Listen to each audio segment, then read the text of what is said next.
Hannon on the draw against Halik. Millen keeps it in. Stevens with a shot went off the goal post. And Handshakes was really well screened on that one. Never saw it. It's bounced back into the Buffalo line. Muni feeds it off the boards. Tipped to the blue line and out. Niedermeyer sends it high in the air. Right back in again. It's not offside. It's kept in there. Down here's Millen going in behind the net. Millen hanging on to the puck in behind the Buffalo net, trying to work it out in front. He tripped and fell all by himself. Sabres will come out again. Pass through center ice to Howard-Chuck. Howard-Chuck in over the line, trying to drag it through. Sent into the corner, and Stevens recovers. Stevens is squeezed out, but got it to center. Back there, Sutton. Sutton tipping it up ahead. Mogilny took a hit from Lemieux, and then Lemieux took his stick away and threw it into the corner. It's cleared off the boards and all the way to center ice. They jam it back in the neutral zone, picked free and tipped in over the line. McLean being bumped at the Buffalo bench. Less than 5 minutes remaining on the clock, and it goes out of play, and we've got another face-off coming up. 4:47 remaining in the third. Montreal looks like they've scored another goal, and the score now is 5-3.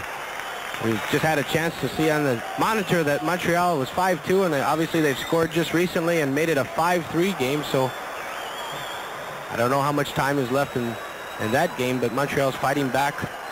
Obviously they're in desperation position also. Well, we'll get the information as soon as the town crier shows up here. They're not in any hurry to bring us any information. There's some people are afraid of heights. Probably the guy who's delivering the score is afraid of heights.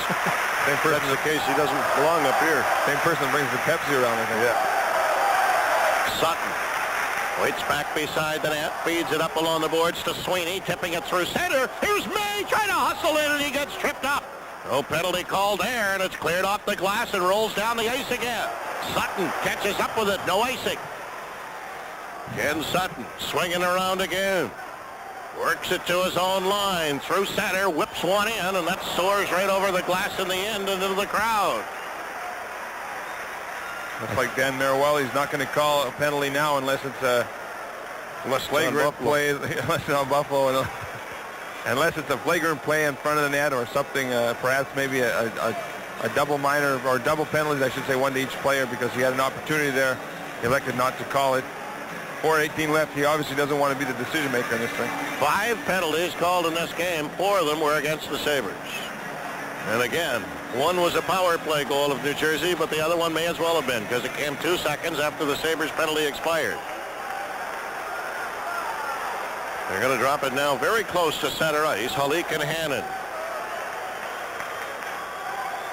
Presley got all tangled up with Millen. Picked free by Fetisov. He brings it to the line, takes the long shot. Handshake giving it to Sutton. Sutton gets dumped in the corner by Millen. It's rolled around behind the net. Slapped on the boards, not out. Fetisov keeping it in. Now Sutton gets tripped again.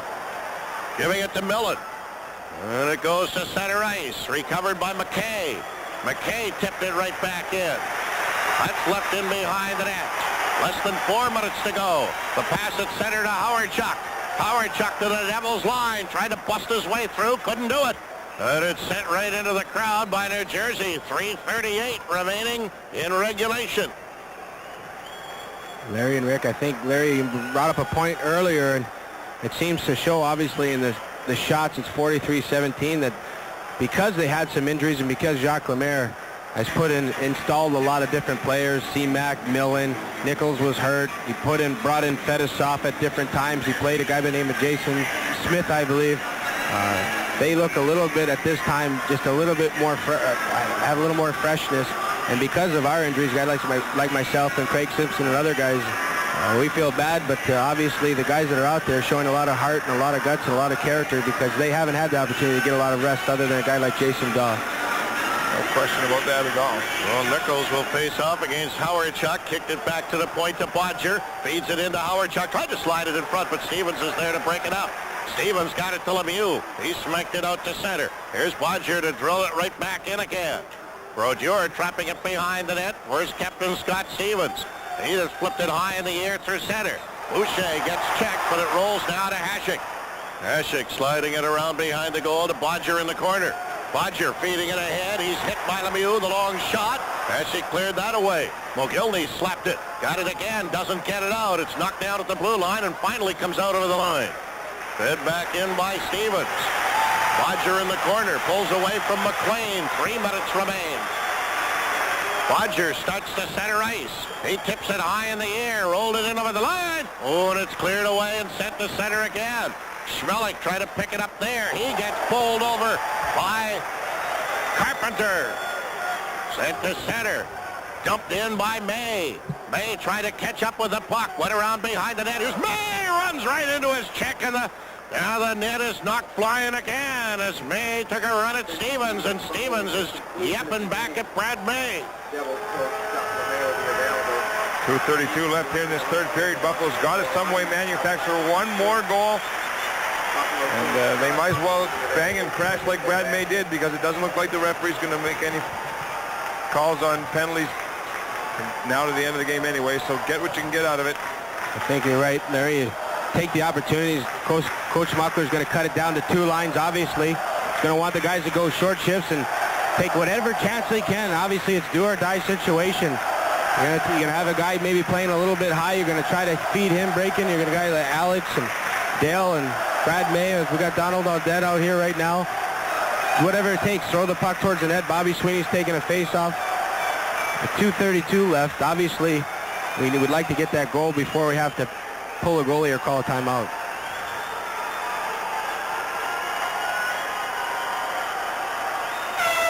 Dowd and Sweeney on the draw. Moeller took a whip at it, but it's knocked down at center ice and chipped up ahead. Dowd gets it again and flips it in. Moeller going behind the net. Guerin went between the goaltender and the post. Sent around on the boards. Sweeney can't get it out. Kept in by the Devils again. Guerin a backhand. Handshakes got that, and then he took a whack from Dowd. Dowd made his play look innocent enough as Guerin just dumped the puck towards the net, hoping somebody would be there. And Dowd just fell to his knees, came in and knocked Dominic Handshakes down. Therefore, Handshakes had no choice but to hang on to the puck and force this face-off deep in Buffalo Sabres' end to Dominic Handshakes' right. And a little bit more time takes off the clock, partner. Keeping in mind, the Sabres have not used their timeout yet. 2:12 remaining in the third. 2-1 New Jersey. 45 shots. The Devils have pelted on Handshakes. Kicked back into the corner by Sweeney. Recovered by Sutton. Sutton rips it around to the boards to May. May can't get it out. Kept in by New Jersey. May got it back again. Here's Brad May trying to sprint away up on the wing for Audette. Audette takes a long shot way wide of the net. Sutton keeps it in, but now it's poked out to center. Moeller back there for Buffalo, waiting for his teammates to get onside. Fires it back in again and heads to the bench. Tipped back in the corner, rolled around to Guerin. Guerin tried to get it out. Is stolen away by May. May poked it behind the goal. Albert around on the boards. Held in by Schmelik, but now it comes free and it goes to center ice. Audette taking a whack at Carpenter. Checked him. Oh, and Carpenter came back and laid the lumber on Audette. Goes around behind the net, picked up by Sutton. Sutton starts away. 1:20 remaining. Bodger gets checked at center ice. Recovered by Sutton again. They clear it up on the wing to Mogilny. Long pass the other side to Bodger. Let's his shot go. Brodeur! And he covers up. He saw it coming on the way. Put the rebound rough in front of him and then put the paw on it. I think, Rick and Larry, what you're going to see right now, Coach Mucker probably going to wait for the last moment, call a timeout. Now that we have a face-off down in their end, with 1:11 to go, sometimes you might wait a little bit longer, but these opportunities don't come along too often. You can get your team, get your big guns a big rest, put some plays together.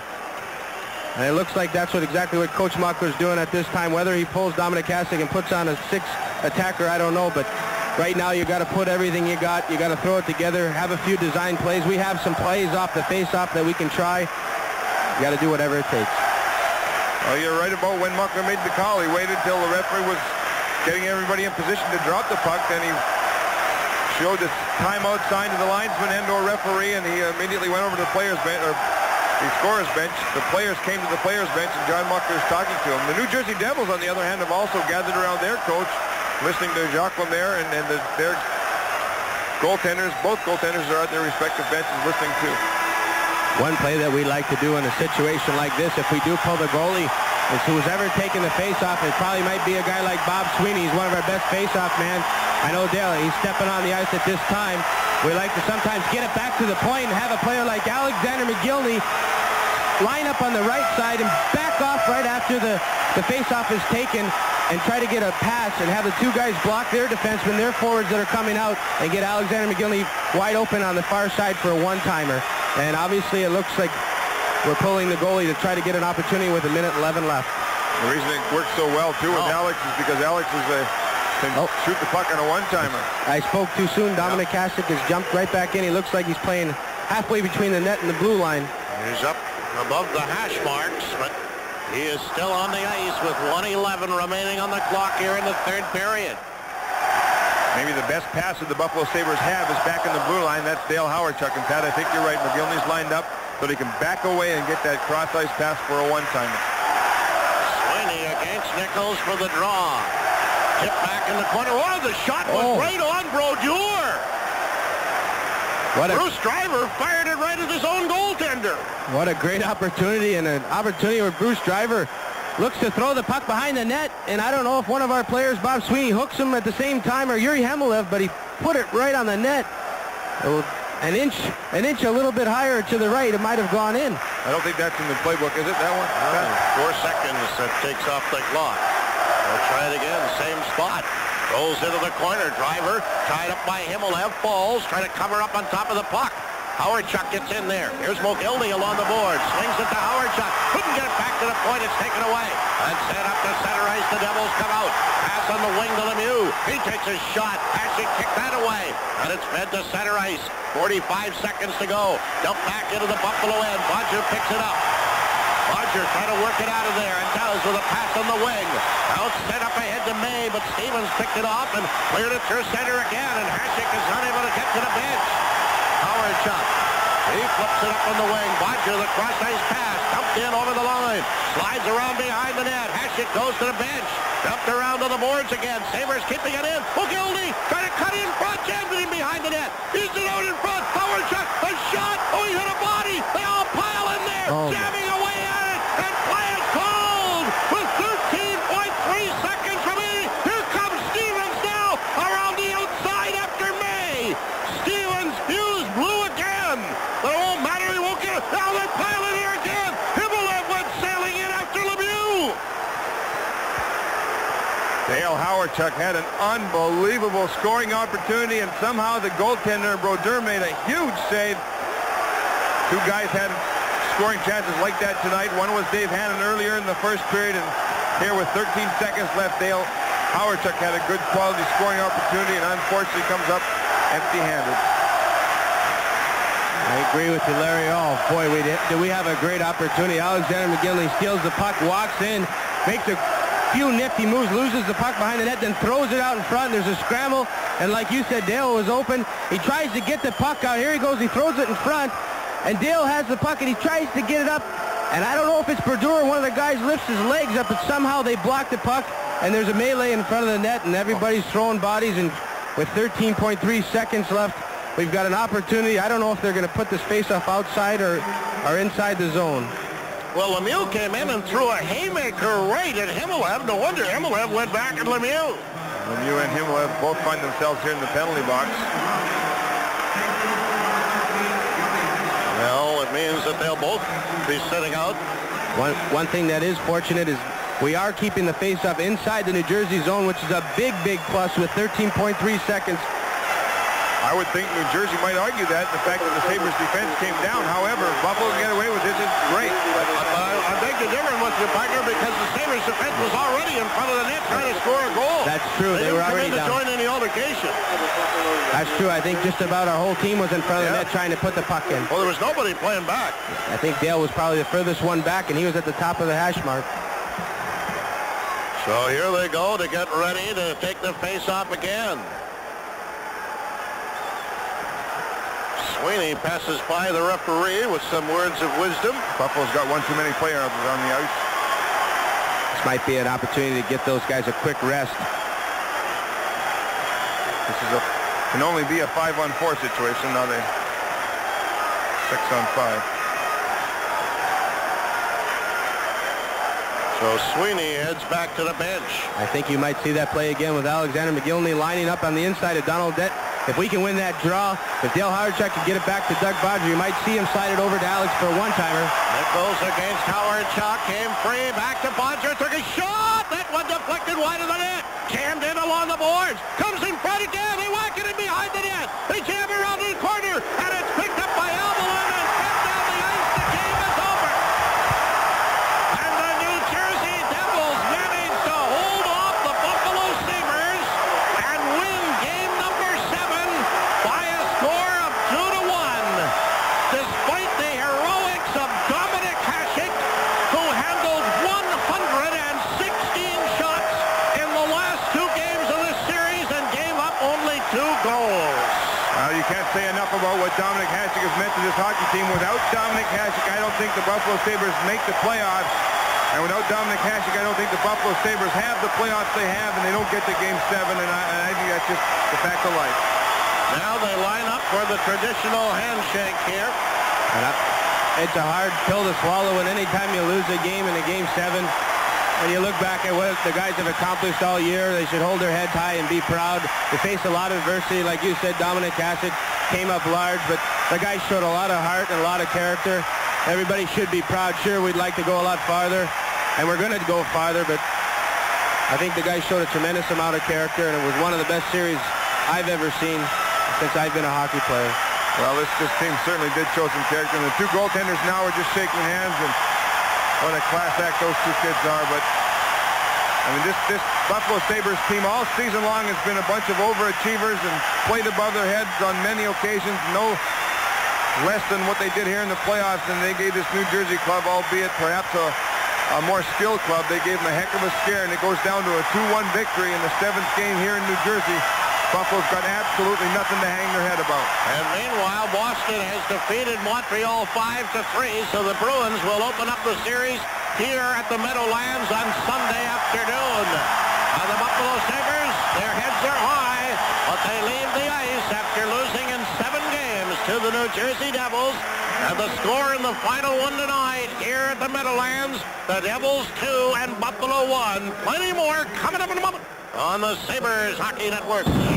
You've been hearing Buffalo Sabres Hockey, brought to you by Labatt's, Canada's number 46 shots on goal for New Jersey. But I mean, how can anyone be mad or criticize the Buffalo Sabres Hockey Club? I know as a player, having played in Buffalo for 7 years and having broadcasted now for 14 seasons, all the fans in Buffalo, they're certainly going to be disappointed, but all they want is an effort, and they have gotten an effort every game of the season from this hockey club, and they have a lot to be proud of with this team. And boy, they fought every ounce of the way in this series. Goaltending is not a problem for the Buffalo Sabres. The defense is coming on strong, and again, to reiterate the point that we made, and for John Muckler to put Pat LaFontaine out on the ice tonight in the pregame warm-ups, and again as a prelude to next season, to find out if Buffalo can rekindle that wild, live at the edge of the envelope offensive attack, which they are known for with Alexander McGillney and Pat LaFontaine and Dale Howardchuk in the infusion of all the players. What they've learned this year is just it's a compliment to not only to the Sabre players,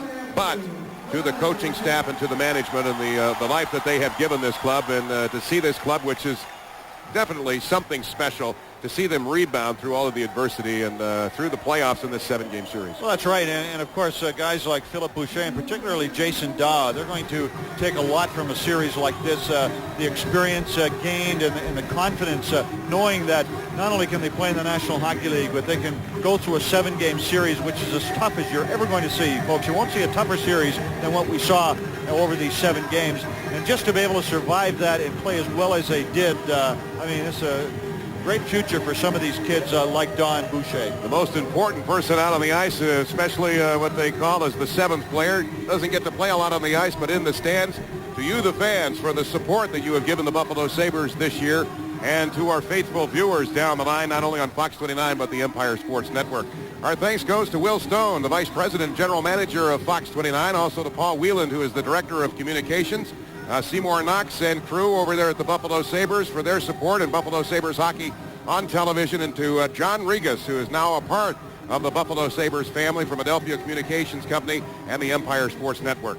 On behalf of Jim Lorenz, we look forward to bringing you more of Buffalo Sabres hockey on television next season. I'm sure a wild season it will be for Sabres hockey in the NHL. So for the last time, and on behalf of Paul Whelan, who is with us this evening, Joe Graneri, Joe Pinter, and the staff back at Fox 29, and all of our camera crews that have helped us throughout the NHL, and our crew back home, the Nabit crew, who incidentally did a spectacular job during the long overtime session. We thank everybody for all of their support, and most importantly, again, we thank you, the fans and the viewers. For Jim Lorenz, I'm John Gertler, leaving you from New Jersey for the summer. We'll see you next October. The Sabres lose it in 7, 2-1 to the Devils. Good night, everybody, and have a great summer.